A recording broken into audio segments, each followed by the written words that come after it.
Jumpa lagi dengan saya, Kakak Niken, dalam pembelajaran kimia dengan materi koloid. Hari ini kita akan melanjutkan kembali materi koloid dengan judul sifat-sifat koloid. Jadi adik-adik, koloid itu punya 6 sifat. Yang pertama, efek Tyndall. Yang kedua, gerak Brown. Yang ketiga, adsorpsi. Yang keempat, koagulasi. Yang kelima, Liophop dan Liophil. Dan yang terakhir, yaitu yang keenam, kestabilan koloid. Sifat koloid ini perlu kita pelajari untuk memudahkan kita membedakan yang mana koloid, yang mana larutan, dan yang mana suspensi dengan cara yang lebih mudah. Baik, yang pertama yaitu sifat efek Tyndall. Ketika seberkas cahaya diteruskan ke larutan, maka cahaya tersebut akan diteruskan. Namun, ketika seberkas cahaya mengenai partikel koloid, maka cahaya tersebut akan dihamburkan. Peristiwa penghamburan cahaya oleh partikel koloid ini yang disebut dengan efek Tyndall. Contoh efek Tyndall yang bisa kita lihat sehari-hari yaitu sorot lampu mobil pada malam hari di jalanan berkabut, atau proyektor bioskop yang seperti mengeluarkan asap di dalam ruangan bioskop. Baik, sifat yang kedua yaitu gerak Brown. Jika kita mengamati partikel koloid menggunakan mikroskop, maka partikel koloid terlihat seperti bergerak secara zigzag. Gerakan zigzag partikel koloid ini yang disebut dengan gerak Brown. Gerak ini terjadi karena tumbukan antara partikel koloid dengan medium pendispersinya. Sifat yang ketiga yaitu adsorpsi. Adsorpsi artinya penyerapan pada bagian permukaannya saja. Berarti partikel koloid mampu menyerap berbagai zat yang ada di bagian permukaannya.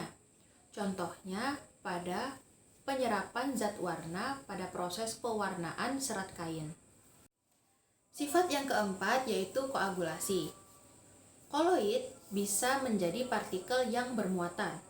Ada koloid yang bermuatan negatif dan koloid yang bermuatan positif. Koloid yang bermuatan negatif akan menyerap partikel yang bermuatan positif, sementara koloid yang bermuatan positif akan menyerap partikel yang bermuatan negatif. Kedua koloid ini akan menjadi netral. Kemudian, ketika mereka berdekatan, mereka akan menggumpal dan mengendap. Proses penggumpalan dan pengendapan inilah yang disebut dengan koagulasi. Contoh yang dapat kita perhatikan sehari-hari yaitu proses penjernihan air menggunakan tawas. Sifat yang kelima yaitu koloid Liophil dan Liophop. Koloid Liophil artinya koloid yang berikatan dengan medium pendispersinya. Jika mediumnya adalah air, maka sifatnya adalah suka air atau hidrofil. Sementara koloid Liophop yaitu koloid yang tidak suka berikatan dengan medium pendispersinya dan cenderung memisah. Jika mediumnya adalah air, maka sifatnya tidak suka air atau disebut dengan hidrofob. Contoh yang bisa kita lihat yaitu pada cara kerja surfaktan pada sabun. Surfaktan memiliki dua bagian. Ada bagian kepala yang bersifat hidrofil dan ada bagian ekor yang bersifat hidrofob. Yang bagian hidrofilnya akan berikatan dengan air, sementara bagian ekor yang tidak suka air akan berikatan dengan kotoran atau minyak. Sifat yang keenam adalah kestabilan koloid. Koloid merupakan sistem dispersi yang cenderung kurang stabil, sehingga diperlukan cara agar tetap menjaga kestabilannya. Ada dua cara, yaitu yang pertama proses dialisis, kita bisa lihat contohnya pada proses pencucian darah, dan yang kedua yaitu menambahkan emulgator, contohnya pada pembuatan es krim. Untuk membuat es krim diperlukan pengemulsi yaitu gelatin untuk mencegah terbentuknya kristal besar, es, atau gula.